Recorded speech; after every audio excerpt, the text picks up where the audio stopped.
mourning final farewell. Today, the Amish bury 4 of the girls killed in that horrific schoolhouse shooting as new questions surface about the gunman's real motive. Fighting back, embattled House Speaker Dennis Hastert lashes out at Democrats and the media for the exploding congressional email scandal. And he says he's not even thinking about resigning. And in the spotlight, new pictures of Anna Nicole Smith, her baby, and her beau. But behind the smiles, a big fight is brewing over who's really the father. Today, Thursday, October 5th, 2006. From NBC News, this is Today with Matt Lauer and Meredith Vieira. Live from Studio 1A in Rockefeller Plaza. And welcome to Today on this Thursday morning. I'm Meredith Vieira. And I'm Matt Lauer. A sad day today in Lancaster County, Pennsylvania, after just an unbearable week. The funeral service is being held at the victims' homes, and in the Amish tradition, they'll be very simple. No singing, no eulogies, and no real public shows of grief. One Amish bishop says it is their 9/11, but the people there add they believe it is part of God's will. Amazingly, they are showing forgiveness for the shooter and for his family. We'll have more, including new questions about whether the shooter lied about why he did what he did, in just a minute. And so many people, I think, have been moved by the forgiveness being shown by the Amish toward the gunman. And we're going to have a rabbi on later and a minister, and they're going to talk about why some people find that they're able to forgive in their heart and other people carry hatred in their heart for so long. Well, so many people have said they're not sure they could have ever forgiven that gunman, so it'll be very interesting. Meanwhile, that school shooting in Pennsylvania came just 4 days after another deranged gunman stormed a classroom outside in Denver, holding 6 girls hostage before shooting one of them to death and then turning the gun on himself. This morning, in an exclusive interview, we will hear from the parents of the murdered girl, 16-year-old Emily Keyes. They'll tell us about the final message they received from Emily as she was being held at the point of a gun and how important that message is to them now. Also, we're going to be talking about Wall Street, another record high for the Dow, but can the rally keep on going? Plus, former President George Bush speaks out about his son's recent testy exchange with former President Bill Clinton. And in our series on hidden germs, we're headed to school, and you will quickly see why your kids are sharing a lot more than lunch with their classmates. All right, but we begin this morning with those funerals being held today for the 4 young girls, or 4 of the young girls who were killed in their Pennsylvania school. NBC's Rahema Ellis is in Georgetown, Pennsylvania, with more on that story. Rahema, good morning to you. Good morning, Matt. There will be private funeral services set in German today for the 4 little girls, ages 7 to 13 years old. And as this small community grieves today for their children, there are new questions about why one of their neighbors attacked them. Before his deadly rampage in this now boarded-up one-room schoolhouse, police say Charles Roberts called his wife and told her he had molested 2 female family members 20 years. Another little girl will be buried tomorrow. She is 12 years old. Meanwhile, 5 other children who were wounded in this attack continue to be cared for. And now there is word from the father of one of the children who was wounded in the school. He adds more insight into what happened that morning, telling the New York Times the oldest girl in the room said, "Shoot me and leave the others alone." Matt? Rahema Ellis in Georgetown, Pennsylvania this morning. Rahema, thank you very much. It's now 5 after the hour. Here's Meredith. Matt, thank you. House Speaker Dennis Hastert is battling to hold on to his job today in the wake of that congressional email scandal. This morning, Hastert tells a Chicago newspaper he is not folding his tent. He also suggested the Democrats helped fuel the fire. NBC's White House correspondent Kelly O'Donnell has more. Kelly, good morning to you. Good morning, Meredith. This is all being watched very closely here at the White House. And while the president has thrown his support behind the Speaker of the House, advisors say Mr. Bush has not spoken to Dennis Hastert personally since this crisis began. Back in Washington, after a money-raising swing out west, we're coming down the stretch in these campaigns, where the president tried to provide a political tourniquet to House Speaker Dennis Hastert. He is a father, teacher. The House Speaker's office has said that it denies that that exchange ever happened between that ex-aide who claims he warned the leadership. Also today, the House Ethics Committee will be meeting to try to decide how it will go about investigating both what Foley did and how the leadership handled this all. Matt? All right, Kelly, thanks very much. Kelly O'Donnell at the White House this morning. Tim Russert is NBC's Washington bureau chief and moderator of Meet the Press. Tim, good morning to you. Good morning, Matt. So this former senior aide to Congressman Foley, Kirk Fordham, says now to the Associated Press that he told Speaker Hastert's office about over-friendly emails from Foley to these teenage pages before 2004. Add that to the two high-ranking Republicans who said they alerted Hastert or his office in the spring. And Hastert continues to say he doesn't recall this. Now, he is a savvy political operator, never been accused of being slow on the uptake. It doesn't seem to add up. Matt, that's what's driving Republicans crazy down here, frankly, that the leadership still can't get a straight story together as to who knew what when. And the drip, drip, drip continues. This crisis is a week old. Here's the debate here in Washington, Matt. Many Republicans want Speaker Hastert to step down. They think he will lance this issue. Others, including the Speaker, are saying if the Speaker of the House, the man behind the Vice President of the United States in line of succession of the presidency, steps down, it will really underscore what a big crisis this is and make the issue worse. But meanwhile, you got Republicans running as fast as they can to put some distance between themselves and anyone remotely connected to this. You got this congressman from Kentucky, Ron Lewis, who canceled a fundraising appearance, a campaign appearance with Speaker Hastert, I think scheduled for next week. Can you imagine a Republican running for Congress who would turn down an opportunity to stand with the Speaker of the House a month before the election? It just reels the mind. And you have three ranking members of the House Republican leadership all saying, not my job, it's the Speaker's problem. The Speaker gave an interview to the Chicago Tribune last night. Here's what he had to say about this unfolding scandal and how the base might react to his handling of it. He said, quote, "When the base finds out who's feeding this monster, they're not going to be happy. The people who want to see this thing blow up are ABC News and a lot of Democratic operatives, people funded by George Soros." This is the Republicans' version of that vast right-wing conspiracy. Is it going to work?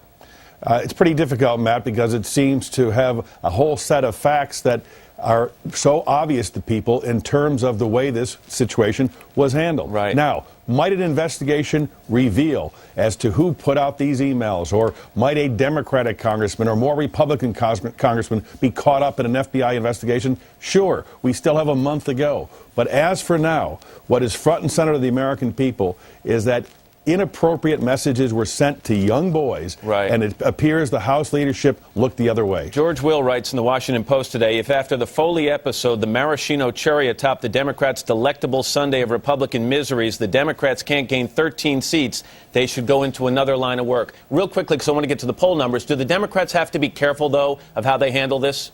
Absolutely. If they look like they're piling on, if it looks like they're trying to exploit it, the best posture seems to be stand by and let the Republicans continue to negotiate, discuss, argue with each other. All right, we've got some new poll ratings, NBC News, Washington, or Wall Street Journal ratings. We've got the president's approval ratings down to 39% from 42 just about a month or so ago.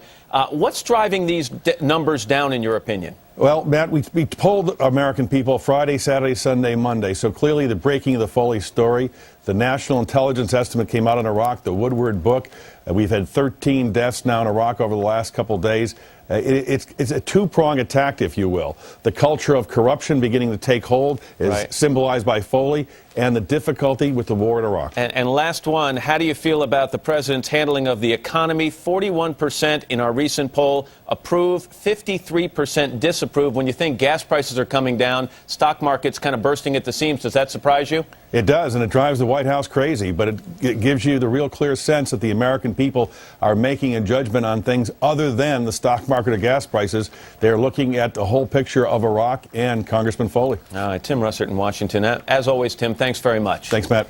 Okay, now let's go over to the news desk where Ann Curry has the rest of the morning's top stories. Ann, good morning. Welcome back, and good job there, by the way. Thanks a lot, Matt and Meredith. Good morning. Good morning, everybody. Also in the news this morning, some uncertainty for a time this morning over whether a U.S. raid killed al-Qaeda's new leader in Iraq. DNA tests are underway, but the U.S. military now doubts that he is among the dead. NBC's Middle East correspondent, Bureau Chief, Richard Engel has details for us this morning from Baghdad. Richard, good morning. Good morning, Anna. A spokesman said that the U.S. military believes the al-Qaeda leader Abu Ayyub al-Masri is still alive. He was seen in an undated video released this week making car bombs the military says he was probably not among those killed in a recent operation in Haditha. But U.S. troops we've been speaking to here at this forward operation, and the U.S. military said the Iraqi police implicated in these militia groups, some of them have been prosecuted, others are being given, quote, national unity training. Ann? All right, Richard Engel this morning from Baghdad. Richard, thank you. In Afghanistan, what is being called a historic handover today, the U.S.-led coalition formally turned over control of eastern Afghanistan to NATO. In a show of support, President Hamid Karzai attended the ceremony. Today, under tight security, students are returning to the high school in Bailey, Colorado for the first time since last week's shooting. The room where the tragedy unfolded will be closed for the rest of the school year. Former Hewlett-Packard chairwoman Patricia Dunn and 4 other people are facing criminal charges. They're accused of using illegal spying tactics to stop leaks to the media. Stormy weather hit parts of Ohio on Wednesday, dropping large hail, causing power outages and flooding streets. And in the baseball playoffs, the Oakland A's are up 2-0 in their series with Minnesota. They beat the Twins 5-2 on Wednesday, helped by an inside-the-park home run. And the Mets beat the Dodgers in Game 1 of their series, winning 6-5. In an unusual double play, the Mets catcher tagged out 2 runners at the plate on the same play. And that was actually Paul LaDuca, the catcher. Yeah. And we should now turn back to, at 7:15, to Matt, Meredith, and Alice. So you can't duck LaDuca. No, that's when you should say, thank you, sir. May I have another? Yes, you can. Here you go. Anybody else? Yeah. Come on. First look at the weather, honey. I've never seen this before. Yeah. Where are they coming from? Now they're coming in from the dugout. Yeah. That's how good the Mets are. How's the weather looking? Well, we've got some gully washers coming into the plains. And gully washers? Gully washers, that's right. But, of course, we got Mr. LaDuca out there to tag them out. Anyway, big low-pressure system out over the Pacific. That's bringing tropical moisture into the Great Basin. Flood watches for central and southern Utah. Rainfall amounts up to 1 inch in some areas, maybe even 2 inches, locally 3, again, in parts of the 4 corners of the Great Basin. High pressure over the Great Lakes. Beautiful weather for the Midwest. Some showers in the mid-Atlantic states. And we're looking for, as we said, wet weather through the Southwest. That's what's going on around the country. Here's what's happening in your neck of the woods. Meredith? Okay, Al, thanks a lot. The Dow is having a great week, opening at another record high today after a big gain on Wednesday. But investors want to know, can the good times last? Dylan Ratigan is with CNBC's Fast Money. Dylan, good morning to you. Well, good morning, Meredith. I want to go back to June. You know, the stocks were dropping. Conventional wisdom was that we were headed toward tough economic times with rising oil prices and inflation. So what happened? Well, it's very simple. Beware conventional wisdom. We're supposed to see oil go to $100 a barrel. We're supposed to see inflation spiraling potentially out of control. It's an exaggeration to say out of control, but the expectation was that, my gosh, how much higher can prices get? Not just gas prices, home construction materials. You pick it.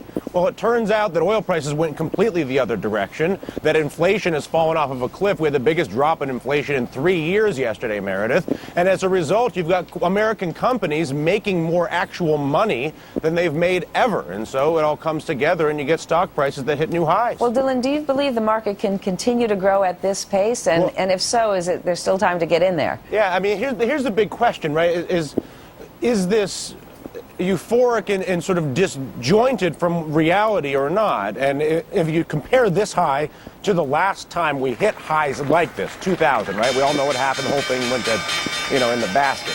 Well, this time around, the actual value in the market is much richer. In other words, while the stock prices are pretty much where they were for the big Dow component stocks, for the biggest companies in America 6 years ago, they make a lot more money. So you're paying less for every dollar that an American company earns. And so that's the reason that people are thinking that there could be more room to run in this. The consensus is that if you can keep inflation at bay and if oil prices do stay low, that earnings can perpetuate themselves and you could actually see further advances in the market. So, Dylan, what companies and industries should investors be looking at, and what should they avoid? Yeah. Well, here's the real performance of late has been in the biggest companies in America. Over the past couple years, the biggest names out there, whether it's Microsoft or General Electric, which is the parent of this whole organization, or for that matter, 3M, you can go down the list, have not done very well. Well, what's happening is as people, become a little bit more risk averse around the world, a little more anxiety, whether it's concerned, will North Korea test a nuclear weapon?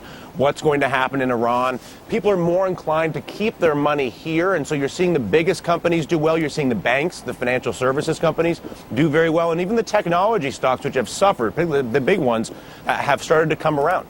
Okay, Dylan Redigan, thank you so much. It is 7:19 once again. Here's Matt. All right, Meredith, thanks. As you always say, art like beauty is in the eye of the beholder. But one teacher in Texas is unemployed today because she says she showed some students some art and it got her fired. More now from NBC's Don Teague. Parents are that Coming up on a Thursday morning here on Today, the parents of the only girl killed in that Colorado school standoff speak out about the message she sent them while she was being held. But first, this is Today on NBC.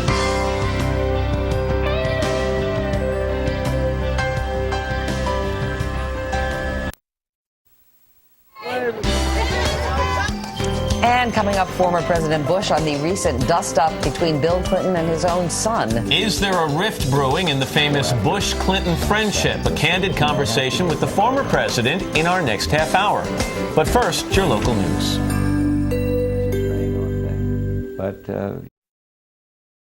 At first, then we learn a small plane has slammed into